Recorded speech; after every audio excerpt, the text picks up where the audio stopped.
Numbers chapter 14. Then the whole congregation lifted up their voices and cried out, and that night the people wept. All the Israelites grumbled against Moses and Aaron, and the whole congregation said to them, "If only we had died in the land of Egypt, or if only we had died in this wilderness. Why is the Lord bringing us into this land to fall by the sword? Our wives and children will become plunder. Would it not be better for us to go back to Egypt?" So they said to one another, "Let us appoint a leader and return to Egypt." Then Moses and Aaron fell face down before the whole assembly of the congregation of Israel. Joshua son of Nun and Caleb son of Jephunneh, who were among those who had spied out the land, tore their clothes and said to the whole congregation of Israel, "The land we passed through and explored is an exceedingly good land. If the Lord delights in us, He will bring us into this land, a land flowing with milk and honey, and He will give it to us. Only do not rebel against the Lord, and do not be afraid of the people of the land, for they will be like bread for us. Their protection has been removed, and the Lord is with us. Do not be afraid of them." But the whole congregation threatened to stone Joshua and Caleb. Then the glory of the Lord appeared to all the Israelites at the tent of meeting. And the Lord said to Moses, "How long will this people treat me with contempt? How long will they refuse to believe in me, despite all the signs I have performed among them? I will strike them with a plague and destroy them, and I will make you into a nation greater and mightier than they are." But Moses said to the Lord, "The Egyptians will hear of it, for by your strength you brought this people from among them, and they will tell it to the inhabitants of this land. They have already heard that you, O Lord, are in the midst of this people, that you, O Lord, have been seen face to face, that your cloud stands over them, and that you go before them in a pillar of cloud by day and a pillar of fire by night. If you kill this people as one man, the nations who have heard of your fame will say, 'Because the Lord was unable to bring this people into the land He swore to give them, He has slaughtered them in the wilderness.' So now I pray, may the power of my Lord be magnified, just as you have declared. The Lord is slow to anger and abounding in loving devotion, forgiving iniquity and transgression. Yet He will by no means leave the guilty unpunished. He will visit the iniquity of the fathers upon their children to the third and fourth generation.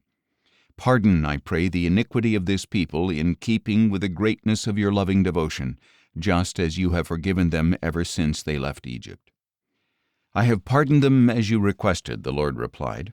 "Yet as surely as I live, and as surely as the whole earth is filled with the glory of the Lord, not one of the men who have seen my glory and the signs I performed in Egypt and in the wilderness, yet have tested me and disobeyed me these 10 times, not one will ever see the land that I swore to give their fathers.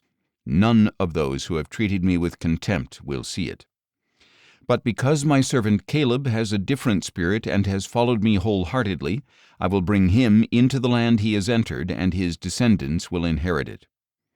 Now since the Amalekites and Canaanites are living in the valleys, turn back tomorrow and head for the wilderness along the route to the Red Sea." Then the Lord said to Moses and Aaron, "How long will this wicked congregation grumble against me? I have heard the complaints that the Israelites are making against me. So tell them, 'As surely as I live, declares the Lord, I will do to you exactly as I heard you say. Your bodies will fall in this wilderness, all who were numbered in the census, every one 20 years of age or older, because you have grumbled against me.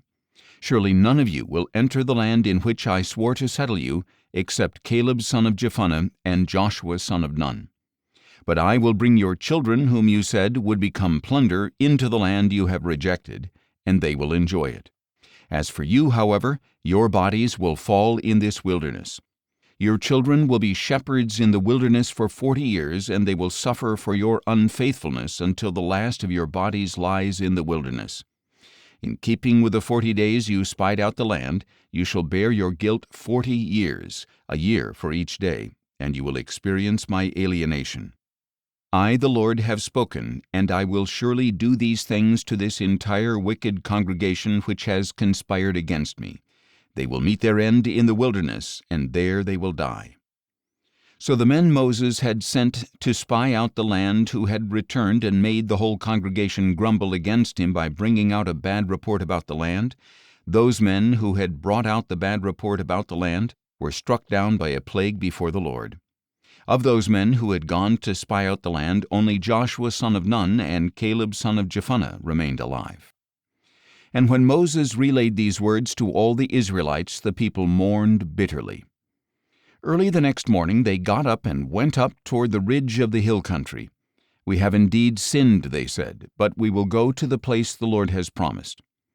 But Moses said, "Why are you transgressing the commandment of the Lord? This will not succeed. Do not go up, lest you be struck down by your enemies, because the Lord is not among you. For there the Amalekites and Canaanites will face you, and you will fall by the sword.